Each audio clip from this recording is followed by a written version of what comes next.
Dear students and dear friends, बहुत बहुत स्वागत है अपने चैनल पॉलिटिकल साइंस एसवीएम में। मैं विकास। उम्मीद है कि आपकी बीपीएससी पीजीटी की परीक्षा की तैयारी पूरे जोर और शोर से चल रही होगी और सही दिशा में आप अपनी तैयारी कर रहे होंगे। और उसी दिशा को सही मोड़ देने के लिए आज हम लोग एक नया पैटर्न, नया सेट लेकर हाजिर हैं, जो कि आपकी एग्जाम की दृष्टि से बेहद महत्वपूर्ण है। और आज लगभग यूट्यूब पे पहली बार हम लोग, अब तक हमने किसी को ये नहीं देखा कि वो 5 ऑप्शन वाला प्रैक्टिस सेट सॉल्व करा रहे हैं, खासकर पीजीटी पॉलिटिकल साइंस का। आज से जो ये मॉडल पेपर है, इसमें 5 ऑप्शन शामिल हैं आपके लिए। जैसे कि हूबहू बीपीएससी का आप बीपीएससी एग्ज़ाम लेते हैं, या जैसे आप एक बीपीएससी के द्वारा आयोजित जो एग्जामिनेशन हॉल में एग्जामिनेशन की फील लेते हैं, वैसा ही आपको अनुभव कराने के लिए हम लोगों ने 5 ऑप्शन को सेट किया है, जैसा कि आप देख रहे हैं। और ये क्वेश्चंस उसी पैटर्न पे, उसी डिफ़िकल्टी लेवल पर आधारित हैं, जैसा कि बीपीएससी आपसे टीआरई 1 टीआरई 2 में पूछ चुका है। तो अदर चैनल पे या अदर यूट्यूब पे अभी ऐसा नहीं है, जहाँ तक हमने देखा है। और किसी को हो तो वो बात दूसरी है, लेकिन डिफ़िकल्टी लेवल मैं बार बार कह रहा हूँ, वही डिफ़िकल्टी लेवल है। और इसमें वो क्वेश्चन भी शामिल हैं जो कि टीआरई 1 टीआरई 2 और उनके उसी क्वेश्चन के अलावा उस टॉपिक्स और क्वेश्चन क्या बन सकते हैं, उसको भी इसमें शामिल किया गया। अभी ये पहला सेट है, हम लोग प्रयास कर रहे हैं लगभग ऐसा 10 सेट सॉल्व करने का। ठीक, तो आइए सॉल्व करते हैं। और आगे बढ़ने से पहले आपसे रिक्वेस्ट है भाई, पुराना प्लीज़ आप चैनल को सब्सक्राइब कीजिए। अगर अब तक आपने सब्सक्राइब नहीं किया तो जल्दी से सब्सक्राइब कर लीजिए और वीडियो को लाइक करना ना भूलें। और कोई भी दिक्कत हो, अगर आपको ऑप्शन नहीं समझ में आ रहा है या और कोई दिक्कत है, तो आप कमेंट बॉक्स में कमेंट कर सकते हैं। और साथ ही अगर आपको पेड पीडीएफ की आवश्यकता है तो आप, ये मोबाइल नंबर है, इस पर आप व्हाट्सएप कर सकते हैं। ठीक, ये फिर से और ज़्यादा इसकी कोई कॉस्ट नहीं है, एकदम पॉकेट मनी के हिसाब से है। ठीक, तो आइए सॉल्व करते हैं। पहला क्वेश्चन है कि निम्नलिखित में से कौन सा कौटिल्य के सप्तांग सिद्धांत में शामिल नहीं है। कौन सा, यानी जो कौटिल्य ने सप्तांग सिद्धांत का प्रतिपादन किया, उसमें से कौन शामिल नहीं है, जो कि राज्य के 7 अंग जो मानता है, उसमें से कौन से इसमें से शामिल नहीं है। याद रखिए, आपसे पूछा शामिल नहीं है, प्रश्नों पे भी ध्यान देना है। और जो आपका ऑप्शन डी और ई है, उसी में आप लोग बार बार कन्फ्यूज हो रहे हैं। तो कौटिल्य सिद्धांत में, कौटिल्य के सिद्धांत सप्तांग में क्या एक तो राजा, अमात्य और दंड तीनों शामिल है, लेकिन आपसे पूछा है कि नहीं, कौन सा शामिल नहीं है। ठीक, तो ये तो हो गया आपसे कौन सा शामिल नहीं, बल्कि तीनों शामिल हैं। तो इसमें कोई ऐसा नहीं है कि जो इसके सिद्धांत में शामिल नहीं है, तो इस हिसाब से होगा आपका आंसर ई, उपयुक्त में से कोई नहीं। देखिए, मनु और कौटिल्य का ये जो सप्तांग सिद्धांत है, उसको आप अच्छे से पढ़ लीजिए। और खासकर कौटिल्य का जो षाटगुणीय नीति है या मंडल सिद्धांत है, और जो सप्तांग सिद्धांत है, उसको भी पढ़ लीजिए। नेक्स्ट क्वेश्चन है क्वेश्चन नंबर 2। महात्मा गांधी के अनुसार निम्न में से कौन सा सत्याग्रह का एक सिद्धांत नहीं है। फिर से वही प्रश्न ऐसे उसी हिसाब से कि सत्याग्रह का एक सिद्धांत नहीं है गांधी जी के अनुसार। सत्य, अहिंसा, कष्ट सहने की अनंत क्षमता, उपयुक्त में से एक से अधिक, उपयुक्त में से कोई नहीं। तो जो गांधी के द्वारा सत्याग्रह का सिद्धांत अपनाया, उसमें सत्य, अहिंसा और कष्ट सहने की अनंत क्षमता तीनों शामिल है, और आपसे पूछा है नहीं, तो इसका फिर से आंसर उपयुक्त में से कोई नहीं होगा। क्वेश्चन नंबर 3, निम्नलिखित में से कौन सी एक रचना संविदावादी विचारक की नहीं है। कौन सी रचना संविदावादी विचारक की नहीं है। तो लेवियाथन हॉब्स की रचना है, सोशल कॉन्ट्रैक्ट रूसो की रचना है, टू ट्रेज ऑन गवर्नमेंट ये लॉक की रचना है। तो तीनों ही आपके समझौतावादी या संविदावादी विचारक हैं, और आपसे पूछा है किसकी संविधा विचारक की नहीं है, तो इसका भी आंसर होगा ऑप्शन ई, उपयुक्त में से कोई नहीं। क्वेश्चन नंबर 4 है, यदि भारत के राष्ट्रपति को अपना पद त्यागना हो तो उसे अपना त्यागपत्र किसको संबोधित करना होगा। प्रधानमंत्री, मुख्य न्यायाधीश, राज्यपाल, या उपयुक्त में से एक से अधिक, या कोई नहीं। ठीक, तो किसको त्यागपत्र देगा राष्ट्रपति अपना, तो याद रखिए कि न तो प्रधानमंत्री को देगा, न ही मुख्य न्यायाधीश, न ही राज्यपाल को देगा। तो किसको देगा, तो वो उपराष्ट्रपति को अपना त्यागपत्र संबोधित करके देगा वो। तो इसका आंसर होगा ऑप्शन ई, उपयुक्त में से कोई नहीं। ठीक। क्वेश्चन नंबर 5 है, निम्नलिखित में से कौन सा जोड़ा सुमेलित नहीं है? कौन सा जोड़ा सुमेलित नहीं है? तो राज्य की उत्पत्ति का सिद्धांत एक तरफ और उसके समर्थक हैं। ठीक। तो दैवी उत्पत्ति का सिद्धांत जेम्स प्रथम, ये सुमेलित है आपका। समझौतावादी विचारक जॉन लॉक हुआ, ये भी आपका सुमेलित है। शक्ति सिद्धांत ओपनहाइमर हुआ, ये भी आपका सुमेलित है। तो इसमें आपसे पूछा कौन सा सुमेलित नहीं है, तो इसका आंसर होगा ऑप्शन ई, उपयुक्त में से कोई नहीं, क्योंकि सभी सुमेलित हैं। अगर ये पूछता कौन सा जोड़ा सुमेलित है, तो आपका आंसर क्या होता है? ऑप्शन डी, उपयुक्त में से एक से अधिक। ठीक, इस बात पे आपको ध्यान देना है। क्वेश्चन नंबर 6 है कि किस देश की राजनीतिक व्यवस्था में संसदीय सर्वोच्चता की विशेषता है? यानी किस देश में की जो शासन व्यवस्था है, ये सरकार है, तो उसमें संसद की सर्वोच्चता है। किस देश में संसदीय सर्वोच्चता विद्यमान है? तो है आपका कौन सा देश? तो है ब्रिटेन, ऑप्शन सी। डी लोमे का एक कथन था कि ब्रिटिश संसद दुनिया का हर वो काम कर सकती है जो एक काम के अलावा स्त्री को पुरुष और पुरुष को स्त्री नहीं बना सकती, बाकी इसके अलावा कोई ऐसा काम नहीं कि जो ब्रिटिश संसद नहीं कर सकती है।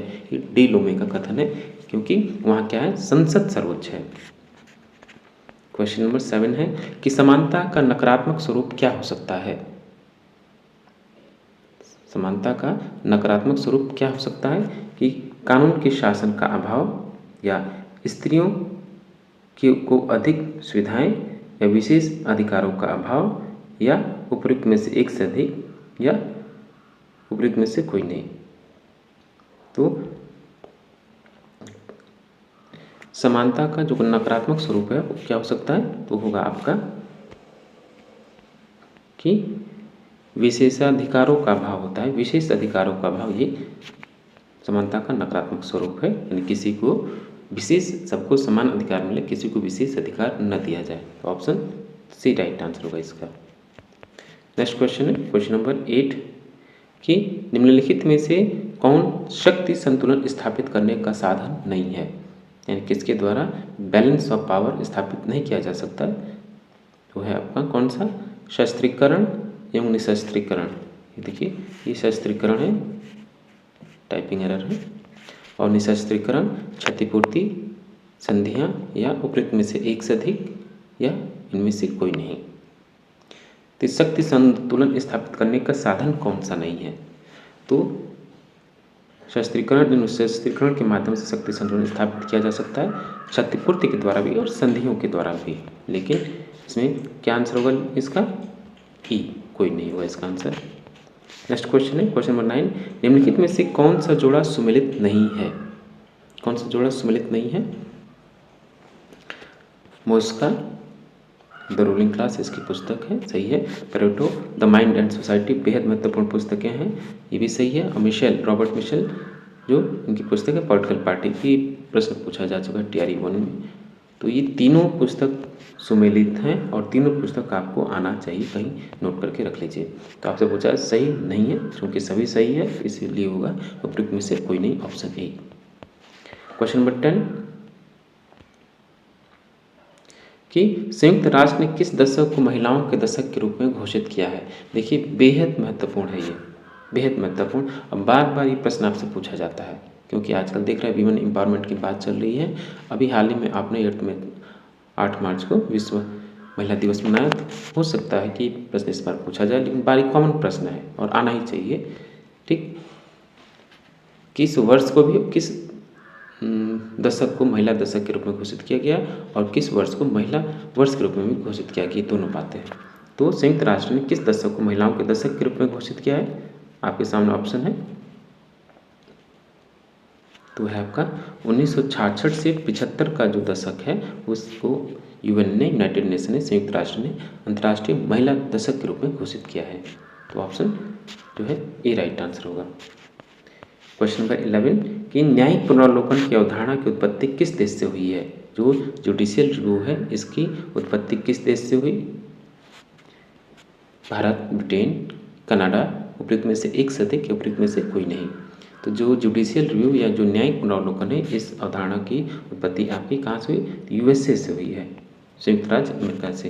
लेकिन ऑप्शन में है नहीं, तीनों में नहीं है। ठीक, तो इसलिए इसका आंसर होगा ऑप्शन ई उपयुक्त में से कोई नहीं। क्वेश्चन नंबर 12 है कि अल्प विकास को समझने के लिए डिपेंडेंसी थियरी का विचार किसने प्रस्तुत किया था। यह जो निर्भरता सिद्धांत है वो सिद्धांत किसका है, जो कि डिपेंडेंसी थियरी अल्प विकास से संबंधित सिद्धांत है, किसके द्वारा प्रस्तुत किया गया। ऑप्शन आपके सामने है, तो ये हैं आपके समीर अमीन के द्वारा। ऑप्शन सी राइट आंसर होगा, डिपेंडेंसी थियरी इनसे संबंधित है। Next question, question number 13। Dear students, फिर हम आपसे रिक्वेस्ट कर रहे हैं कि अगर आपने अब तक चैनल को सब्सक्राइब नहीं किया है तो प्लीज़ आप जल्दी से जल्दी सब्सक्राइब कर लीजिए और वीडियो को लाइक कीजिए और अपने दोस्तों में अधिक से अधिक शेयर कीजिए, क्योंकि ये जो आपका आज का जो प्रैक्टिस सेट है एकदम बीपीएससी के पैटर्न पे 5 ऑप्शन वाले हैं और आपके लिए बेहद महत्वपूर्ण है। और आपको हर जो भी प्रैक्टिस सेट मिलना लगभग 4 ही ऑप्शन उसमें, तो जो बीपीएससी जैसा एग्जाम ले वैसे ही आपका माइंडसेट के हिसाब से ये बना है, ठीक। और इसमें 80 क्वेश्चन है, हो सकता है थोड़ा वीडियो लंबा हो लेकिन आप धैर्य बना के रहे आपके फायदे के लिए। क्वेश्चन नंबर 13 है कि यह प्रसिद्ध उक्ति किसकी है। यह प्रसिद्ध कथन किसका है कि राजनीति विज्ञान का प्रारंभ और अंत राज्य के साथ होता है। बेहद महत्वपूर्ण कोट है ये और एकदम बेसिक कोट है, ये आपको आना ही चाहिए क्योंकि ये हर बार किसी न किसी जो भी पॉलिटिकल साइंस का एग्जाम होता है उसमें ये पूछा जाता है। तो किसका कथन है, लेकॉक, गेटल या गार्नर। तो ये कथन है आपका गार्नर महोदय का, ऑप्शन सी राइट आंसर होगा। नेक्स्ट क्वेश्चन है क्वेश्चन नंबर 14 कि भारत सरकार ने किसकी पहचान के मानदंड निर्धारित करने के लिए काका कालेलकर आयोग की नियुक्ति की थी। ये क्वेश्चन आपका टीआरई 1 और टीआरई 2 दोनों में शामिल था। देखिए कितना महत्वपूर्ण है ये, लगभग ये ऐसे प्रश्न आपके नेट में पूछे जाते हैं कि असिस्टेंट प्रोफेसर का एग्जाम होता है तो उसमें पूछा जाता है, लेकिन देखिए आपसे पूछा है तो इसलिए आप बीपीएससी को हल्के में न लें। कोई भी टॉपिक पढ़ लें तो उससे जितने क्वेश्चन अराइज होते हैं उसको आपको पढ़ना चाहिए। ये आपका जो समानता का अधिकार अनुच्छेद 16 है उसमें शामिल है ये, ठीक। उस हिसाब से वहाँ से प्रश्न आपसे पूछा गया है। चलिए ठीक, तो किसके लिए हुआ था, इसका आंसर ऑप्शन ए, सामाजिक और आर्थिक रूप से पिछड़े वर्ग के लिए, पिछड़े वर्ग की पहचान करने के लिए काका कालेलकर आयोग की नियुक्ति हुई। ऑप्शन ए, प्रथम पिछड़ा वर्ग आयोग इसी को बोलते हैं। क्वेश्चन नंबर 15, निम्न में से किस प्रशासकीय अभिकरण के पास कार्य संपादन करने का एकाधिकार है। ठीक, आपने पढ़ा होगा स्टाफ एजेंसी, लाइन एजेंसी और ऑक्सिलरी एजेंसी, जो सहायक अभिकरण है उनके बारे में ये। तो किस प्रशासकीय अभिकरण के पास, ये इसमें यह जोड़ लीजिएगा, मिसप्रिंट है, के पास कार्य संपादन का एकाधिकार है। तो कार्य संपादन का जो एकाधिकार हो किसके पास है, तो लाइन एजेंसी यानी सूत्र अभिकरण के पास है। तो ऑप्शन ए सही होगा। नेक्स्ट क्वेश्चन, क्वेश्चन नंबर 16 कि जयप्रकाश नारायण किस अवधारणा के प्रतिपादक थे। जेपी जयप्रकाश नारायण किस अवधारणा के प्रतिपादक थे, तो होंगे एक तो संपूर्ण क्रांति के प्रतिपादक थे, दलविहीन लोकतंत्र पार्टीलेस डेमोक्रेसी के प्रतिपादक थे। इस हिसाब से इसका जो आंसर होगा ऑप्शन नंबर डी, उपरोक्त में से एक से अधिक होगा। और ये सांस्कृतिक क्रांति जो है माओ इसके प्रतिपादक हैं, ठीक, माओ जेडोंग, माओ से तुंग, ठीक। लेकिन जेपी संपूर्ण क्रांति और दलविहीन लोकतंत्र के समर्थक थे, इसलिए डी आंसर होगा, उपरोक्त में से एक से अधिक।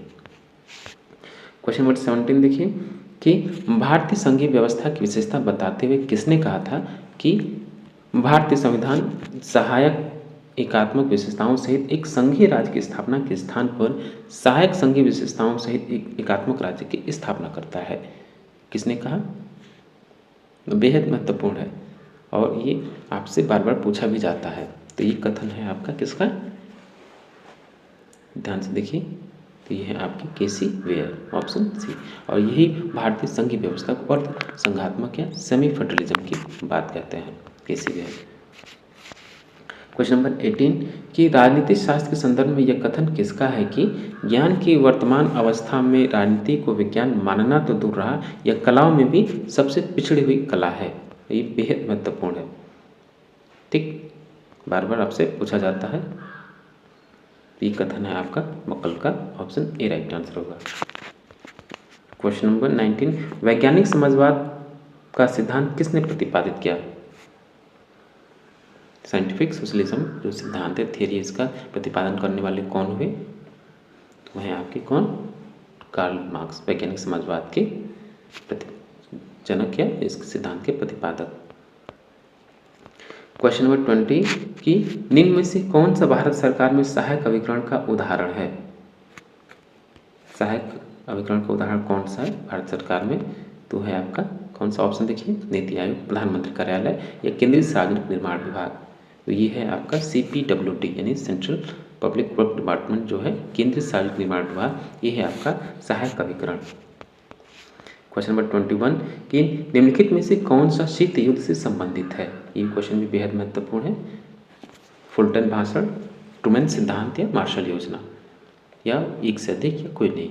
तो शीत युद्ध का जो संबंध है आपका फुलटन भाषण से भी है, ट्रूमैन सिद्धांत से भी है और मार्शल योजना, तीनों से है। इसलिए इसका आंसर आपका ऑप्शन डी होगा, उपयुक्त में से एक से अधिक। क्वेश्चन नंबर 22 निम्नलिखित में से कौन सा प्रशासन पर विधायी नियंत्रण का साधन नहीं है? ठीक, ये आप इसको विधायी कर लीजिए, यानी जो कार्यपालिका पर विधायिका द्वारा नियंत्रण का साधन नहीं है। ये प्रश्न भी कॉमन है, आज का जो ट्रेंड है ऐसे ही प्रश्न आपसे पूछे जा रहे हैं। जो पहले के आपके ट्रेडिशनल क्वेश्चन जो बनते थे अब वो ऐसे प्रश्न नहीं बन रहे हैं। आप BPSC पेपर को आप देखेंगे, दोनों पेपर को, तो आप ध्यान देंगे। ठीक, इसलिए हम लोग बार बार प्रयास कर रहे हैं कि आपको हम लोग बेहतर कंटेंट अवेलेबल करा सकें, आपकी तैयारी को और बेहतर कर सकें ताकि आपका सिलेक्शन हो जाए। देखिए ऐसे आप प्रैक्टिस सेट सॉल्व करें तो बिल्कुल आपका सिलेक्शन होगा। और याद रखिए इस बार तो जो भी एग्जाम में बैठ रहे हैं लगभग उनका सिलेक्शन तय है, बस ईमानदारी से थोड़ा सा मेहनत कर लें, सिलेक्शन उनका हो जाएगा। ठीक, उसी आपको मेहनत को और हम लोग शार्प करने के लिए ये प्रैक्टिस सेट ला रहे हैं। और अब आगे भी आएगा, हर 2-3 दिन पे एक ऐसा 5 ऑप्शन वाला प्रैक्टिस सेट हम लोग जरूर सॉल्व करेंगे। वही तो विधायी नियंत्रण का साधन नहीं है कार्यपालिका पर, प्रशासन पर। तो स्थगन प्रस्ताव के माध्यम से आप विधायिका कार्यपालिका पर या प्रशासन पर नियंत्रण रखती है प्रश्नकाल के द्वारा भी, लेकिन जो डेलीगेटेड पावर है यानी प्रदत्त विधान, डेलीगेटेड लेजिस्लेशन, इसके माध्यम से नहीं। तो कौन सा नहीं है? तो ऑप्शन ए राइट आंसर होगा, प्रदत्त विधान, विधायी नियंत्रण नहीं है। 23 देखिए क्वेश्चन नंबर कि निम्नलिखित में से कौन राष्ट्रीय हित को विश्व राजनीति का अंतिम और निर्णायक तत्व मानता है? इंटरनेशनल पॉलिटिक्स का क्वेश्चन है। राष्ट्रीय हित को विश्व राजनीति का अंतिम और निर्णायक तत्व कौन मानता है? मार्गेनथाउ, जोसेफ नेल या जोसेफ फ्रैंकल? तो ये है आपके मार्गेनथाउ कि राष्ट्रीय हित को विश्व राजनीति का अंतिम और निर्णायक तत्व मानता है। पॉलिटिक्स अमंग इंडियन नेशन बेहद महत्वपूर्ण पुस्तक है। क्वेश्चन नंबर 24 एक कठोर संविधान वह है कौन? किसको आप कठोर संविधान कहेंगे? तो एक कठोर संविधान वो होता है जो कि जिसे सामान्य विधि निर्माण प्रक्रिया की विधि से भिन्न विधि से संशोधित किया जा सके, वही आपका क्या है? कठोर संविधान है। तो ऑप्शन सी राइट आंसर होगा। क्वेश्चन नंबर 25 निम्नलिखित को सुमेलित कीजिए। कौन सा सुमेलित है? निम्न में से कौन सा सुमेलित है? तो एडमंडबर्ग किससे संबंधित है? समुदायवाद बिल्कुल नहीं, गलत है। एडमंडबर्ग आपका रूढ़िवादी विचारक है, न कि समुदायवादी। इसमें टेलर है, मैकेंटायर लोग आएंगे। और रॉबर्ट नॉजिक इच्छा स्वतंत्रवाद, ये आपका सही है। जर्मी बेंथम का सिद्धांत उपयुक्तवाद, अधिकतम व्यक्तियों का अधिकतम सुख है। ये दोनों सुमेलित हैं। तो इसका ऑप्शन आंसर क्या होगा? तो इसका आंसर होगा ऑप्शन डी, उपयुक्त में से एक से अधिक सुमेलित हैं, बी और सी। इसलिए डी आंसर राइट आंसर होगा। क्वेश्चन नंबर 26 कि 352 के अंतर्गत अनुच्छेद 352 के तहत भारत में राष्ट्रीय आपातकाल के दौरान किस अधिकार को निलंबित नहीं किया जा सकता? अनुच्छेद 352 के तहत किस अधिकार का उल्लंघन नहीं किया जा सकता, निलंबन नहीं किया जा सकता?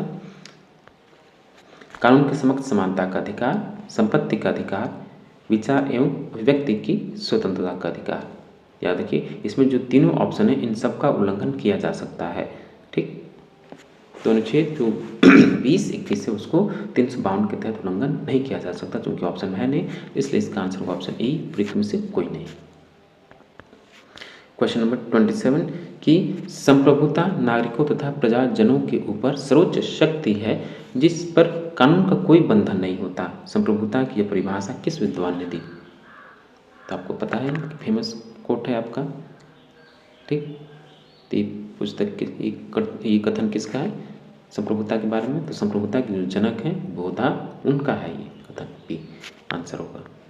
क्वेश्चन नंबर 28 कि कानून नियमों का वह समूह है जिसे राज्य मान्यता देता है और न्याय व्यवस्था की प्रशासन में लागू करता है। ठीक, ये विचार किसका है? तो कानून किसको कहेंगे कि नियमों का वह समूह जिसे राज्य द्वारा उसको लीगलिटी या मान्यता दी जाती है और न्याय व्यवस्था के प्रशासन में उसे लागू किया जाता है। ये कथन किसका है? ये कथन आपका है ग्रीन, सामंड या डाइसी का। ये कथन आपका ऑप्शन बी सालमंड का, बी राइट आंसर होगा। क्वेश्चन नंबर 29 देखिए, अगला प्रश्न है, यह कथन किसका है कि व्यक्ति राज्य में उतना ही स्वतंत्र है जितना वह प्राकृतिक अवस्था में था? कथन किसका है कि व्यक्ति राज्य में उतना ही स्वतंत्र है जितना वह प्राकृतिक अवस्था में था? किसका कथन है? हॉब्स, लॉक या रूसो का, या कोई नहीं? तो ये कथन है कि व्यक्ति राज्य में उतना ही स्वतंत्र जितना प्राकृतिक अवस्था में था। ये था कथन आपका रूसो का, सोशल कॉन्ट्रैक्ट इसकी पुस्तक। 30 देखिए, कौन कहता है कि मिल खोखली स्वतंत्रता का पैगंबर था, या खोखली स्वतंत्रता का वाहक था, या खोखली स्वतंत्रता का समर्थक था? किसने कहा? Barker, vapour, Dunning. तो ये कथन बेहद महत्वपूर्ण कथन है कि मिल खोखली स्वतंत्रता का समर्थक या पैगंबर था। ये कहता है अर्नेस्ट बार्कर। क्वेश्चन नंबर 31 कि निम्नलिखित में से किसका मानना है कि स्वतंत्रता और समानता एक दूसरे के पूरक हैं?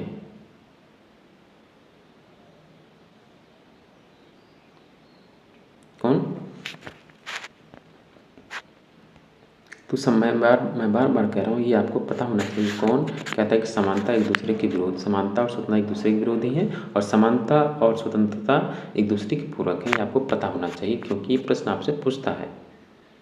ठीक, तो समानता और स्वतंत्रता एक दूसरे के पूरक हैं, ये कहने वाले अरिस्टोनी, मेटलैंड और लास्की हैं। तीनों लोग हैं, इसलिए इसका आंसर होगा आपका ऑप्शन ई, उपयुक्त में से डी, उपयुक्त में से एक से अधिक। क्वेश्चन नंबर 32, किस प्रधानमंत्री के कार्यकाल में 73वां संविधान संशोधन विधेयक पारित हुआ था? 73वां संविधान संशोधन विधेयक जो पंचायती राज से संबंधित है, किसकी जो पारित हुआ, तो उस समय प्रधानमंत्री कौन था? तो थे उस टाइम आपकी पीवी नरसिम्हा राव। जी राइट आंसर होगा। क्वेश्चन नंबर 33 देखिए, निम्नलिखित में से किस लेख का अर्थ होता है हम आदेश देते हैं? प्यारे साथियों, आपको जितने भी आपके ये जो रिट हैं, जो 5 रिट हैं, उसको आपको एक तो शब्दार्थ पता होना चाहिए, ठीक, और उनका क्या अर्थ है वो भी पता होना चाहिए, और किस लिए यूज़ किए जाते हैं वो भी पता होना चाहिए। 3 चीज़, और किस अनुच्छेद में, किन अनुच्छेदों के द्वारा ये आपको प्रदत्त हैं, ये भी पता होना चाहिए। ठीक, तो हम आदेश देते हैं, यानी ये किससे संबंधित होगा, किस लेख का? तो ये है आपका परमादेश का, मैंडेमस बोलते हैं इसको। क्वेश्चन नंबर 34 है, भारत में सर्वप्रथम किस राज्य ने लोकायुक्त अधिनियम को लागू किया था? महाराष्ट्र, उड़ीसा या राजस्थान, या कोई नहीं? तो ये था आपका भारत में सर्वप्रथम लोकायुक्त अधिनियम को पारित करने वाला तो उड़ीसा हुआ, लेकिन लागू करने वाला सर्वप्रथम राज्य हुआ Maharashtra. Option A right answer होगा। मार्टिन कप्लान के अनुसार शक्ति संतुलन व्यवस्था की सर्वाधिक संभावित परिणति होगी, यानी किस अवस्था में जो शक्ति संतुलन हो सर्वाधिक होगी, कौन सी व्यवस्था में? तो जब आपकी बायपोलर होगा, जब जो व्यवस्था द्विध्रुवी होगी, यानी द्विध्रुवित व्यवस्था में या द्विध्रुवी व्यवस्था में जो बायपोलर सिस्टम है उसमें आपका जो बीयूपी यानी बैलेंस ऑफ पावर या शक्ति संतुलन व्यवस्था सर्वाधिक संभावित होगी। क्वेश्चन नंबर 36 देखिए, भारतीय संविधान के किस अनुच्छेद के अंतर्गत सर्वोच्च न्यायालय को अपने निर्णय तथा आदेश की पुनरीक्षण की शक्ति प्राप्त है? ये भी क्वेश्चन बेहद महत्वपूर्ण है, ये आपका आ चुका है यूपीएससी टीआरई 2 में। तो ये होगा अनुच्छेद 135 या 137 या 136। तो ये होगा आपका अनुच्छेद 137, ऑप्शन बी। 137 के द्वारा सर्वोच्च न्यायालय को अपने निर्णय तथा आदेश की रिव्यू करने की शक्ति प्राप्त है। जुडिशियल रिव्यू इसी से संबंधित है। क्वेश्चन नंबर 37 देखिए, हॉब्स के मतानुसार प्राकृतिक अवस्था कैसी थी? ये भी देखिए बहुत महत्वपूर्ण क्वेश्चन है, कई लोग इसको बार बार भूल जाते हैं। ये देखिए नेट में ऐसे प्रश्न पूछे जाते हैं, लेकिन बीपीएससी आपसे पूछ चुका है ऐसा प्रश्न। ठीक, आजकल के ट्रेंड में है कि आपका जो डिफ़िकल्टी लेवल है वो बढ़ा दिया गया ताकि आप और डीप स्टडी पढ़ें। ऐसा इसलिए कि कंपटीशन बहुत टफ हो गया है। ठीक, जो पढ़ेगा और जो गहन अध्ययन करेगा उसी का सिलेक्शन होगा। चलिए क्वेश्चन नंबर 37 का आंसर बताइए। तो हॉब्स कहता है जो उसकी राजनीतिक व्यवस्था है उसके अनुसार कि प्राकृतिक अवस्था जो है, कहने मतलब कि प्राकृतिक व्यवस्था क्या कब थी? तो पूर्व राजनीतिक और पूर्व सामाजिक दोनों है। नहीं, राजनीतिक राज्य के निर्माण से पहले और समाज के निर्माण से पहले ही प्राकृतिक अवस्था थी, लेकिन लॉक में ऐसा वो नहीं कहता है। ठीक, वो कहता है कि प्राकृतिक अवस्था पूर्व राजनीतिक थी, न कि पूर्व सामाजिक, क्योंकि समाज तो विद्यमान था लेकिन राज्य का निर्माण नहीं हुआ था लॉक के हिसाब से। लेकिन हॉब्स ये कहता है न तो राजनीतिक व्यवस्था थी और न ही सामाजिक रूप से, दोनों ही मतलब कि एकदम उथल पुथल था, कोई व्यवस्था सुचारू रूप से संचालित नहीं थी। तो प्राकृतिक अवस्था हॉब्स के अनुसार क्या है?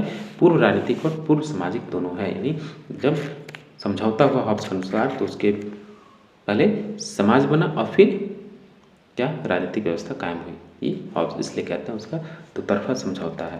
तो ऑप्शन सी राइट आंसर होगा। 38 है, निम्नलिखित में से कौन सा एक संसदीय शासन का लक्षण नहीं है? तो संसदीय शासन का लक्षण कौन सा नहीं है? दोहरी कार्यपालिका, प्रधानमंत्री का नेतृत्व, सामूहिक उत्तरदायित्व, एक से अधिक या कोई नहीं। तो संसदीय शासन की जो विशेषता है उसमें दोहरी कार्यपालिका पाई जाती है और प्रधानमंत्री का नेतृत्व भी पाया जाता है और सामूहिक उत्तरदायित्व भी पाया जाता है। तो आपसे पूछा है नहीं है, तो ऐसा कुछ नहीं है इसमें।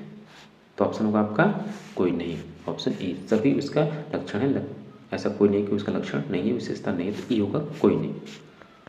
क्वेश्चन नंबर 39 देखिए कि भारत के संविधान के किस अनुच्छेद में लिखा है कि इस संविधान का संक्षिप्त नाम भारत का संविधान है? देखिए ये भी क्वेश्चन बेहद महत्वपूर्ण है, ये भी आ चुका है आपका एग्जाम में। अनुच्छेद 1, 394, 393। आपको जो अनुच्छेद 1, 2, 3, 4 ठीक और 9, 10, 11, 12, 13, 34, 33, 34, 35, 49, 50, 51 ये आपको आना चाहिए। ठीक, बार बार से प्रश्न पूछता हूँ। 249, 50, 51 भी और 358, 59 भी ऐसे अनुच्छेद आपको आने चाहिए। ठीक, तो इसका आंसर होगा ऑप्शन नंबर 3, अनुच्छेद 393 आर्टिकल 393 में कहा है कि इस संविधान का संक्षिप्त नाम भारत का संविधान है। क्वेश्चन नंबर 40 है, नेक्स्ट क्वेश्चन आपका, निम्नलिखित में से किसका संबंध राज्य चुनाव से है? राज्य चुनाव से किसका संबंध है? यानी 73वां संविधान संशोधन विधेयक, 67वां संविधान संशोधन विधेयक या 54वां संविधान संशोधन विधेयक। तो जो आपका 73वां संविधान संशोधन विधेयक है इसमें पंचायती राज से संबंधित है और पंचायती राज का जो चुनाव है उसका जो निर्वाचन होगा वो कौन करवाएगा? राज्य निर्वाचन आयोग, राज्य चुनाव आयोग, न कि भारतीय निर्वाचन आयोग। इसलिए राज्य चुनाव का जो संबंध आपका 73वें संविधान संशोधन से संबंधित है। क्वेश्चन नंबर 41 कि भारत में चुनाव के संबंध में निम्नलिखित में से कौन सा कथन सत्य है? चुनाव के संबंध में क्या सत्य है? स्वतंत्र निर्वाचन आयोग है, सही है, बहुदलीय व्यवस्था है और सार्वभौम व्यस्क मताधिकार है, यानी सभी नागरिकों को यह मताधिकार प्राप्त है। ठीक, तो इसका आंसर होगा ऑप्शन डी, उपयुक्त में से एक से अधिक। क्वेश्चन नंबर 42 कि संघ सूची के विषय में निम्नलिखित में से कौन सा कथन सत्य है? कौन सा कथन सत्य है संघ सूची के विषय में? संघ सूची में प्रतिरक्षा, विदेशी मामले, बैंकिंग जैसे राष्ट्रीय महत्व के विषय हैं। ये कथन आपका सत्य है। संघ सूचित में वर्णित विषयों के बारे में कानून बनाने का अधिकार केवल और केवल केंद्र सरकार को है, ये भी सही है। नेक्स्ट है, पूरे देश के लिए इन मामलों में एक तरह की नीतियों की आवश्यकता है, इस कारण इन विषयों को संघ सूची में शामिल किया गया है, ये भी सही है। यानी ए और बी तीनों सही हैं, ए बी सी। तो इसका डी आंसर होगा उपयुक्त में से एक से अधिक। क्वेश्चन नंबर 43 देखिए कि मूलभूत ढांचा के संबंध में निम्नलिखित में से कौन सा कथन सत्य है? जो आपका बेसिक स्ट्रक्चर है, जो केशवानंद भारती के मामले में दिया गया निर्णय, तो उसके बारे में कौन सा कथन सत्य है? यह सिद्धांत केवल संवैधानिक संशोधनों पर लागू होता है। यह एक भारतीय न्यायिक सिद्धांत है। यह सिद्धांत केशवानंद भारती केस में भारत के सर्वोच्च न्यायालय के निर्णय पर आधारित है। तो यह एक केवल संवैधानिक संशोधनों पर लागू होता है, बिल्कुल ऐसा नहीं है। ठीक, यह एक भारतीय न्यायिक सिद्धांत सही होगा और ये ऑप्शन सी भी सही होगा कि केशवानंद भारती के मामले में ऐसा बेसिक स्ट्रक्चर या जो मूलभूत ढांचा उसका सिद्धांत सामने आया। तो डी होगा उपयुक्त में से एक से अधिक, इसका right answer D. Question number 44 देखिए कि निम्नलिखित में से कौन सा उद्देश्य भारत के संविधान की प्रस्तावना में शामिल नहीं है? यानी जो आपका प्रीएम्बल में उसमें कौन सा उद्देश्य शामिल नहीं है? विचार की स्वतंत्रता है और विश्वास की स्वतंत्रता है, आर्थिक स्वतंत्रता इसमें शामिल नहीं है। ठीक, तो ये ऑप्शन डी होगा उपयुक्त में से एक से अधिक। Question number next 45। प्यारे दोस्तों, फिर से हम आपको बता दें कि हम लोग आज जो बीपीएससी के द्वारा आयोजित जो पीजीटी पॉलिटिकल साइंस है या राजनीति विज्ञान है, उसके लिए प्रैक्टिस सेट सॉल्व कर रहे हैं। और इस प्रैक्टिस सेट में हम लोग 5 ऑप्शन, जैसा कि बीपीएससी आपसे पेपर लेता है उसी हिसाब से हम लोग इसमें प्रश्नों को शामिल किए, ऑप्शंस को शामिल किए हैं, और जो डिफ़िकल्टी लेवल है उसी आधार पर है। तो आप इसको अच्छे से सॉल्व कीजिए, और हम लोगों को सपोर्ट करने के लिए प्लीज़ आप चैनल को सब्सक्राइब कीजिए, वीडियो को लाइक कीजिए। ठीक, और सपोर्ट करने के लिए आप चैनल को ज्वाइन भी कीजिए। ठीक, अगर आपको पेड पीडीएफ की आवश्यकता है, ज़्यादा महंगा नहीं, कॉस्टली नहीं, बिल्कुल एकदम सस्ता है, उस आपको इस मोबाइल नंबर पर व्हाट्सएप कर सकते हैं आप। ठीक, क्वेश्चन नंबर 45 कि निम्न में से किस विद्वान ने आज़ादी के बाद प्रारंभिक वर्षों में भारत में दलीय व्यवस्था को एक पार्टी प्रभुत्व प्रणाली यानी वन पार्टी डोमिनेंट सिस्टम के रूप में चिन्हित किया है? कौन है? और बेहद महत्वपूर्ण कोट है। ये क्वेश्चन आपका टीआरई 1 टीआरई 2 दोनों में आया है। तो ये आपके कौन? तो Rajni Kothari, option A right answer होगा। क्वेश्चन नंबर 46 समानता के उत्साह ने स्वतंत्रता की आशा को निरर्थक कर दिया है, यह कथन किस विद्वान का है? और बेहद महत्वपूर्ण कोट है ये, गार्नर, लास्की या लॉर्ड एक्टन। तो ये कथन है आपका लास्की, हेराल्ड जोसेफ लास्की का। क्वेश्चन नंबर 47 है कि राज्य के विकास में सहायक 4 तत्व कौन कौन से हैं? तो वो राज्य के विकास में जो सहायक 4 तत्व हैं कौन कौन से हैं? तो इसमें 4 तत्व, जैसे इसमें 4 तत्व, एक तो है आपका शक्ति, धर्म, रक्त संबंध और राजनीतिक चेतना। ये प्रश्न आपसे पूछा जाता है। ठीक, तो ऑप्शन सी राइट आंसर होगा इसका। अगला प्रश्न देखिए, क्वेश्चन नंबर 48 कि वर्तमान में राज्य की उत्पत्ति संबंधी सर्वमान्य सिद्धांत कौन सा है? तो theory of origin of state जो है उसका सर्वमान्य सिद्धांत कौन सा है? दैव उत्पत्ति का सिद्धांत, सामाजिक समझौता सिद्धांत या ऐतिहासिक अथवा विकासवादी सिद्धांत? तो जो सर्वमान्य सिद्धांत है वो ऐतिहासिक अथवा विकासवादी सिद्धांत है। ठीक, क्वेश्चन नंबर 49 देखिए, निम्नलिखित में से कौन संप्रभुता की विधिवादी है? याद रखिएगा, इसको सही कीजिए। यह विधिवादी यानी लीगल थियरी ऑफ सॉवरेंटी। तो विधिवादी सिद्धांत का प्रमुख प्रवक्ता कौन था? Rousseau, Bodin, Austin. कौन? तो संप्रभुता सिद्धांत का जो विधिवादी सिद्धांत है यानी कानूनी सिद्धांत का जो प्रमुख प्रवक्ता हुआ कौन हुआ? John Austin. सी, कानूनी सिद्धांत का पक्षकार। 50 देखिए, संविधान सभा का पहला अधिवेशन कब से कब तक चला? 22 नवंबर 1946 से 8 दिसंबर 1946 तक, 9 दिसंबर 1946 से 23 दिसंबर 1946 तक, या 11 दिसंबर 1946 से 28 दिसंबर 1946 तक। तो संविधान सभा का जो प्रथम अधिवेशन है कब से कब तक चला? तो 9 दिसंबर 1946 से 23 दिसंबर 1946 तक। ऑप्शन बी राइट आंसर होगा। क्वेश्चन नंबर 51 कि किसके काल में विदेश नीति 4D के समन्वित कार्यक्रम पर आधारित थी? 4D के समन्वित कार्यक्रम पर आधारित थी किसके विदेश नीति के कार्यकाल में? राजीव गांधी, इंदिरा गांधी या अटल बिहारी वाजपेयी? तो ये होगा, इसका आंसर होगा कौन सा? तो ये होगा आपका ऑप्शन ए, राजीव गांधी के कार्यकाल में। क्वेश्चन नंबर 52 वास्तविक गुटनिरपेक्षता किसके कार्यकाल में आई? तो कहने के लिए असंलग्नता था या जो नॉन अलाइनमेंट था, वास्तविक रूप में यानी यथार्थ रूप में इसका प्रयोग किसने किया, किसके सरकार में होगा? तो ये थे आपके कौन? जो मोरारजी देसाई थे, वो स्वयं को भारत को एकदम गुटनिरपेक्षता का जो सिद्धांत है उसको यथार्थ में प्रयोग किया, बाकी सब सैन्य गुटों से ये स्वयं को अलग रखे। तो ऑप्शन सी होगा, मोरारजी देसाई के कार्यकाल में। क्वेश्चन नंबर 53 देखिए, कनेक्ट सेंट्रल एशिया पॉलिसी से संबंधित कौन सा कथन सही है? इसकी शुरुआत 2012 में हुई, या इसका उद्देश्य मध्य एशिया के देशों इसका उद्देश्य मध्य एशिया के देशों के साथ भारत के संपर्क को बढ़ाना है, मध्य एशियाई देशों में मौजूद ऊर्जा के विविध संसाधनों तक पहुंच सुनिश्चित करना भी इस नीति का लक्ष्य है। ठीक, तो इसमें ऑप्शन सी गायब है। हाँ, तो इसमें जो सही होगा ऑप्शन बी राइट आंसर होगा। ठीक, ऑप्शन बी। क्वेश्चन नंबर 54 कि अनुच्छेद 15 के अनुसार राज्य किसी नागरिक के विरुद्ध विभेद नहीं कर सकता, किस आधार पर?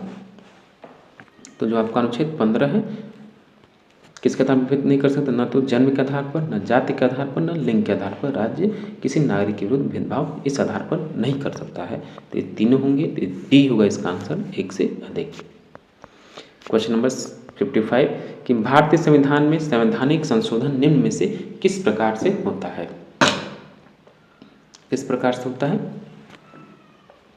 संसद के दोनों सदनों के साधारण बहुमत द्वारा, सही है।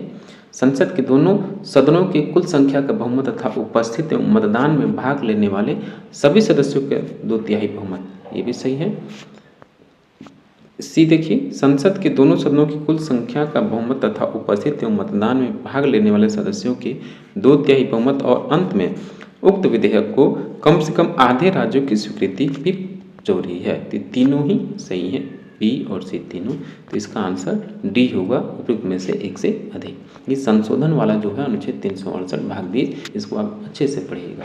ठीक, इससे भी प्रश्न पूछते हैं क्योंकि अमूमन इसमें लोग गलत कर देते हैं। क्वेश्चन नंबर 56 कि निम्नलिखित में से कौन सा कार्य राष्ट्रपति से संबंधित है? तो कौन से कार्य राष्ट्रपति से संबंधित है?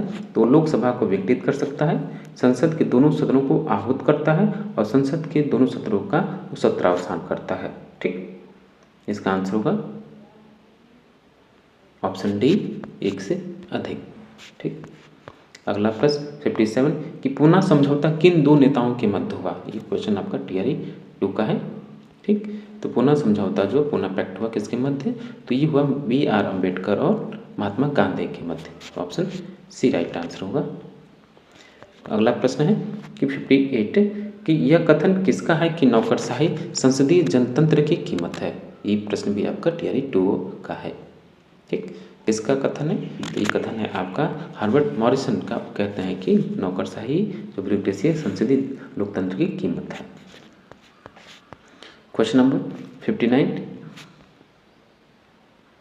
कि प्रथम विश्व युद्ध के बाद शांति वार्ता के दौरान तैयार की गई राष्ट्र संघ की संविदा कितने अनुच्छेदों में बनी थी या कितने अनुच्छेदों से बनी थी? 28, 26, 32 या कोई नहीं? तो 26 अनुच्छेदों से इसकी मसौदा, राष्ट्र संघ की संविधा के मसौदे तैयार किए गए थे, उसमें 26 अनुच्छेद थे। तो ऑप्शन बी राइट आंसर होगा। क्वेश्चन नंबर 60 देखिए, भारतीय संविधान सभा के उपाध्यक्ष कौन थे? भारतीय संविधान सभा के उपाध्यक्ष कौन थे बताइए? HC मुखर्जी, CR दास या KM मुंशी? तो संविधान सभा के उपाध्यक्ष जो थे वो आपके HC मुखर्जी थे। ऑप्शन ए राइट आंसर होगा। क्वेश्चन नंबर 61 भारतीय संसद में शामिल है, तो भारतीय संसद में कौन कौन शामिल है? राष्ट्रपति, राज्यसभा या प्रधानमंत्री? तो जो संसद है याद रखिएगा, भारतीय संसद जो पार्लियामेंट है वो राष्ट्रपति और आपका लोकसभा और राज्यसभा से मिलकर बनती है। ठीक, तीनों इसके सदस्य संसद के, तो राष्ट्रपति है और कौन? राज्यसभा है। ठीक, राज्यसभा है, प्रधानमंत्री नहीं है। तो इसका आंसर होगा एक से अधिक, डी। क्वेश्चन नंबर 62 देखिए, संविधान के अनुसार केंद्रीय विधायिका को क्या कहा जाता है? तो संविधान के अनुसार केंद्रीय विधायिका को हम क्या कहते हैं? केवल लोकसभा, केवल राज्यसभा या संसद? क्या कहेंगे हम? तो केंद्रीय विधायिका को हम क्या कहते हैं? तो संसद कहते हैं। सी राइट आंसर होगा। क्वेश्चन नंबर 63 देखिए कि निम्नलिखित में से कौन भारतीय संविधान निर्मात्री सभा की प्रारूप समिति का सदस्य था? प्रारूप समिति का सदस्य कौन कौन थे इसमें से, आप बताइए? ये कौन नहीं था? जवाहरलाल नेहरू, मोहम्मद सादुल्ला या KM मुंशी? तो आपको पता होगा कि पहली बार जवाहरलाल नेहरू प्रारूप समिति के सदस्य नहीं थे, ये नहीं थे सदस्य। ठीक, KM मुंशी सदस्य थे और मोहम्मद सादुल्ला सदस्य थे। तो ऑप्शन कौन सा होगा? तो डी राइट आंसर होगा, एक से अधिक। 64 देखिए, निम्नलिखित में से कौन सा तत्व संघीय व्यवस्था का नहीं है, यानी जो संघात्मक शासन की व्यवस्था का विशेषता नहीं है? कौन सा तत्व?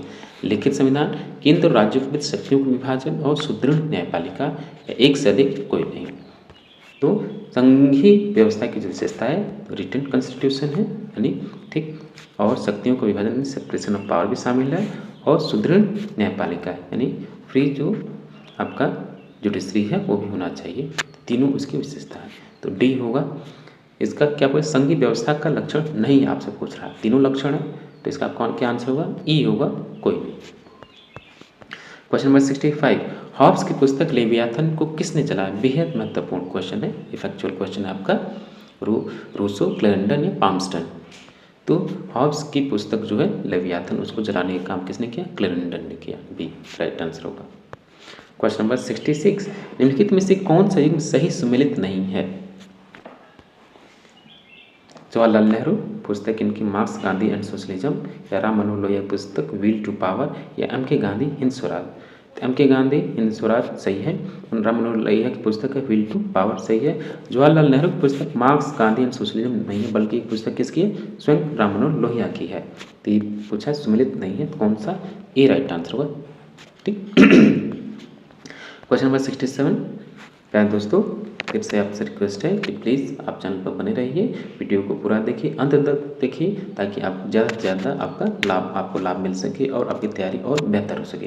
और हम लोग लगातार ये प्रयास कर रहे हैं कि आपकी तैयारी और बेहतर कर सकें। उसी क्रम में हम लोग आज ही बीपीएससी की हूबहू उसी पैटर्न पर हम लोग ने ये प्रैक्टिस सेट को सॉल्व किया है, और डिफिकल्टी लेवल भी उसी लेवल पर है, ताकि आपको क्या परीक्षा जब हॉल में बैठे तो ऐसे ही जब इसको सॉल्व करें तो आपको लगे कि आप एग्जामिनेशन हॉल में बैठे हैं। ठीक।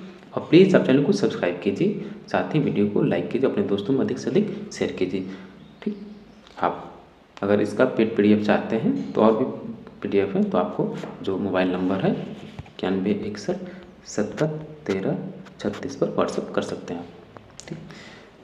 क्वेश्चन नंबर 67, मैं समाजवादी और गणतंत्रवादी हूँ, यह कांग्रेस के एक अधिवेशन में अपने अध्यक्षीय भाषण में किसने कहा? किसने कहा? जवाहरलाल नेहरू, सुभाष चंद्र बोस या राजेंद्र प्रसाद।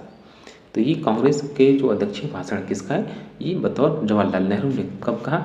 1929 का जो लाहौर अधिवेशन हुआ, ठीक, लाहौर अधिवेशन है 1929 का, उसमें जवाहरलाल नेहरू ने कहा कि मैं समाजवादी और गणतंत्रवादी हूँ। इसी वजह से जब ये प्रधानमंत्री बन रहे थे तो तमाम जो आपके रजवाड़े लोग थे या जो देसी रियासत के जो नरेश थे या जो बड़े बड़े भूमिपति या भूमियार या जमींदार थे, इन्होंने इनका विरोध किया। अगर ये कहें कि समाजवादी गणतंत्रवादी हूँ तो ये सारे जो इनकी ज़मीन जायदाद है वो सबको नागरिकों को बांट देंगे, दे देंगे। इस वजह से लोग प्रधानमंत्री बनने पर इनका विरोध कर रहे थे। ठीक, ये मुख्य कारण ये था। तो ऑप्शन ए राइट आंसर होगा। क्वेश्चन नंबर 68, निम्नलिखित में से कौन सी पुस्तक महात्मा गांधी द्वारा लिखी गई है? कौन सी पुस्तक? Sarvodaya, my experiment with the truth, Satyagraha and non violence. एक तो सर्वोदय उनकी पुस्तक है, my experiment with the truth इनकी पुस्तक है, ये उनकी पुस्तक नहीं है। तो एक से अधिक होगा डी, राइट आंसर होगा डी। क्वेश्चन नंबर 69 देखिए, भारत का नियंत्रक और महालेखा परीक्षक एक मित्र, दार्शनिक और पथ प्रदर्शक के रूप में कार्य करता है, किसके लिए? जो आपका CAG है कैग, वो किसके लिए मित्र के रूप में, दार्शनिक के रूप में या पथ प्रदर्शक के रूप में कार्य करता है? सार्वजनिक लेखा समिति के लिए, सार्वजनिक उद्योगों के लिए या प्राक्कलन समिति के लिए, या कोई नहीं या एक से अधिक। तो इसका आंसर होगा कौन सा? जो पब्लिक अकाउंट कमेटी है PAC, उसके लिए काम करता है CAG। Option A right answer होगा, सार्वजनिक लोक लेखा समिति के लिए। 69 के बाद देखिए 70, राजनीति का संबंध समाज के मूल्यों के आधिकारिक आवंटन से है। ये भी क्वेश्चन बेहद महत्वपूर्ण है। किसका है? Robert hall, Herald Joseph Laski या हेराल्ड लास्वेल, किसका कथन है आप बताइए? तो राजनीतिक विज्ञान का संबंध समाज में मूल्यों के आधिकारिक आवंटन से संबंधित है। ये कथन आपका याद रखिएगा डेविड स्टन का है। ठीक, डेविड स्टन का है, न कि इनका, न कि इनका, न कि इनका। तो इसलिए इसका आंसर होगा उपयुक्त में से कोई नहीं। देखिए BPSC ऐसे ही प्रश्न आपसे पूछता है, आप लोग ऑप्शन गलती से आपने इसमें कर दिया तो आपका गलत हो जाएगा, एक नंबर कम हो जाएगा। जरूरी है कि आप उसी पैटर्न को समझे, उसके खेल को समझे। कोई ज़रूरी नहीं BPSC 5 ऑप्शन में आपको सही आंसर दे ही दे, ताकि आप तुक्का लगाने में आपका सही हो जाए। तुक्का लगाएंगे तो फिर गलत होगा। ठीक, तुक्का हर समय काम नहीं कर सकता। 71 देखिए, जब तक राज्य है स्वतंत्रता नहीं, जब स्वतंत्रता है तो वह राज्य नहीं होगा। स्टेट एंड रिवोल्यूशन नामक पुस्तक का लेखक कौन है, जिसमें उपरोक्त कथन लिया गया है। ठीक, किसका कथन है ये? जब तक राज्य स्वतंत्र नहीं और जहाँ स्वतंत्रता है वहाँ राज्य नहीं होगा, ये कथन किसका है और किस पुस्तक में, वो भी बता दिया गया आपको, लेकिन ये पुस्तक किसकी है? तो पुस्तक किसकी? कार्ल मार्क्स, लेनिन या एंजल्स। तो ये कथन है आपका वी.आई. लेनिन का और पुस्तक भी है स्टेट एंड रिवॉल्यूशन, लेनिन साहब का। क्वेश्चन नंबर 72, निम्नलिखित में से कौन सा विषय राज्य सूची में शामिल नहीं है? राज्य सूची में कौन सा शामिल नहीं है? कानून और व्यवस्था, शिक्षा या जेल? कौन सा शामिल नहीं है? तो कानून और व्यवस्था शामिल है और जेल शामिल, लेकिन शिक्षा जो शामिल नहीं, क्योंकि ये समवर्ती सूची का विषय है, न कि राज्य का। तो ऑप्शन बी राइट आंसर होगा, शिक्षा। क्वेश्चन नंबर 73, निम्नलिखित में से कौन प्रधानमंत्री बनते समय लोकसभा का सदस्य नहीं था? लोकसभा का सदस्य नहीं था। इंदिरा गांधी, चंद्रशेखर, पी.वी. नरसिम्हा राव। ध्यान से देखिए इसको, प्रश्न को, लोकसभा का सदस्य नहीं था ये आपसे पूछा जा रहा है। चंद्रशेखर, पी.वी. नरसिम्हा राव। चंद्रशेखर आपके ये बलिया से लोकसभा सदस्य, पी.वी. नरसिम्हा राव किसी के सदस्य नहीं थे। ठीक, इंदिरा गांधी जो थी किससे, कहाँ से थी? ये राज्यसभा से थी। ठीक, तो ये प्रश्न पूछा है कि लोकसभा का सदस्य नहीं था, तो इंदिरा गांधी राज्यसभा से थी और किसी सदन के सदस्य नहीं थे। इसका आंसर जो होगा आपका डी होगा, उपयुक्त में से एक से अधिक। क्वेश्चन नंबर 74, यदि संप्रभुता की अवधारणा का प्रतीक नहीं, याद रखिएगा प्रतीक नहीं है, ये है आपका परित्याग। इसको सही कर लीजिए, ये परित्याग है, यानी त्याग दिया जाए, छोड़ दिया जाए, तो यह राजनीति विज्ञान के लिए स्थायी रूप से लाभदायक सिद्ध होगा। निम्न में से ये विचार किसने प्रस्तुत किया या व्यक्त किया? बार्कर, लास्की, लिंडसे या एक से अधिक या कोई नहीं? तो संप्रभुता के सिद्धांत को राजनीति विज्ञान से त्यागने या हटाने की बात करने वाले कौन है? तो है आपके Harold Joseph Laski, B right answer होगा। क्वेश्चन नंबर 75 देखिए कि सार्वभौमिक वयस्क मताधिकार का अर्थ यह है कि मत देने का अधिकार नियंत्रित नहीं होता है। किससे? मत देने का जो वोटिंग राइट है आपका मताधिकार, किससे नियंत्रित नहीं होना चाहिए? किस आधार पर नहीं होना चाहिए? न तो जाति या लिंग के आधार पर नियंत्रित हो, न संपत्ति से हो, न आस्था से हो। ठीक, तो इसका आंसर क्या होगा? तो इसका आंसर होगा एक से अधिक, यानी ऑप्शन डी। क्वेश्चन नंबर 76 देखिए, अल्पसंख्यक अधिकारों का उल्लेख है किसमें? ये क्वेश्चन आपका बीपीएससी टीआरई 2 का है। तो नागरिक और राजनीतिक अधिकारों पर अंतर्राष्ट्रीय समझौते में है अल्पसंख्यक अधिकार को उल्लेख, आर्थिक और सामाजिक और सांस्कृतिक अधिकारों पर अंतर्राष्ट्रीय समझौते में भी है, मानवाधिकारों की सार्वभौम घोषणा में भी है, तीनों में है। ये टीआरई 1 का भी प्रश्न है। तो ऑप्शन नंबर इसका जो सही होगा ऑप्शन डी होगा, एक से अधिक। क्वेश्चन नंबर 77 देखिए, भारतीय संविधान में राज्य के नीति निर्देशक सिद्धांत से संबंधित कथन सही है। कौन सा कथन सही है? डीपीएसपी से या नीति निर्देशक तत्वों से? देश के शासन की मूलभूत महत्व के हैं, सही है। न्यायालय द्वारा लागू नहीं कराया जा सकते, ये भी सही है। राज्य के कर्तव्य की विधि निर्माण उनका सम्मान करे, सही है। तीनों सही हैं, तो इसका आंसर होगा ऑप्शन डी, एक से अधिक। क्वेश्चन नंबर 78 कि संसदीय और अध्यक्षात्मक है, अध्यक्षात्मक नहीं, इसको अध्यक्षात्मक के लिए प्रेसिडेंशियल अध्यक्षीय शासन प्रणालियों में अंतर करने का मूल आधार क्या है? यानी आप संसदीय शासन व्यवस्था और अध्यक्षात्मक शासन व्यवस्था में किस आधार पर अंतर कर सकते हैं? जो बेसिक डिफरेंस है वो क्या है? न्यायिक निरीक्षण की शक्ति, विधि निर्माण एवं वित्त में कांग्रेस की सर्वोच्चता, या विधायी एवं कार्यपालिका के पारस्परिक संबंध? तो इसका जो सही आंसर होगा ऑप्शन सी, विधायिका एवं कार्यपालिका के आपसी संबंधों के आधार पर आप अध्यक्षात्मक व संसदात्मक शासन व्यवस्था में अंतर कर सकते हैं। क्वेश्चन नंबर 79, संवैधानिक शासन का क्या अर्थ है? संवैधानिक शासन का क्या अर्थ है? जो कॉन्स्टिट्यूशनल रूल है उसका क्या अर्थ है? संविधान के प्रावधानों के अनुरूप शासन सही है, विधि का शासन सही है और सीमित शासन सही है। ये तीनों आंसर होगा ऑप्शन डी राइट आंसर होगा, एक से अधिक।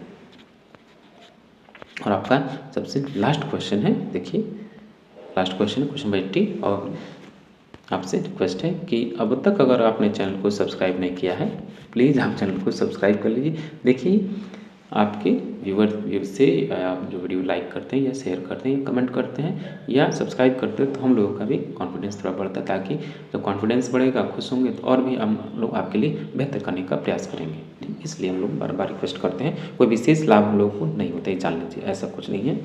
ठीक, बस ये है कि ये हम लोग उन लोगों के लिए प्रोवाइड कर रहे हैं कंटेंट जो किसी वजह से आप पढ़ाई तो कर रहे हैं लेकिन आपको पता नहीं क्या पढ़ना है, चाहे वो आपका फैमिली बैकग्राउंड हो, चाहे आप बहुत ज़्यादा व्यस्त हो, चाहे आप किसी वजह से उतना नहीं पढ़ पाए। इस वजह से इन लोगों का उद्देश्य है कि जो एकदम कम पैसे में या किसी संसाधनों के अभाव में लोग नहीं पढ़ रहे हैं, तो इसलिए हम इतना मेहनत कर रहे हैं। ठीक, लास्ट क्वेश्चन देखिए, निम्नलिखित में से कौन सा राष्ट्रीय शक्ति का एक तत्व है जो किसी देश की विदेश नीति के निर्णय को प्रभावित करता है? कौन सा? जलवायु और भूगोल, अर्थव्यवस्था, व्यापार, धर्म और संस्कृति। तो इसका आंसर होगा ऑप्शन, कौन सा आंसर सही होगा? तो इसका आंसर होगा ऑप्शन बी, अर्थव्यवस्था और व्यापार। ठीक, तो ये थे आपका प्लीज़ जो बीपीएससी पीजीटी पॉलिटिकल साइंस के लिए, ये आपका या राजनीति विज्ञान के लिए वर्ग 11 से 12 के लिए जो आप पीजीटी की तैयारी कर रहे हैं, उसका एक प्रैक्टिस सेट का है या मॉडल पेपर का है। ठीक, जिसमें हमने पहला प्रैक्टिस सेट था जिसमें लगभग 5 ऑप्शन थे, बीपीएससी के हिसाब से जो क्वेश्चन पेपर बना उसके हिसाब से हमने इसको सेट किया ताकि आप अपनी तैयारी को और बेहतर कर सकें और एक सीट आप सेलेक्ट कर सकें अपने लिए। ठीक, थैंक यू फॉर वॉचिंग, मिलते हैं आपसे नेक्स्ट वीडियो में। प्लीज़ चलते चलते फिर से रिक्वेस्ट, प्लीज़ आप चैनल को सब्सक्राइब करना ना भूलें और वीडियो को जरूर लाइक करें। Thank you for watching.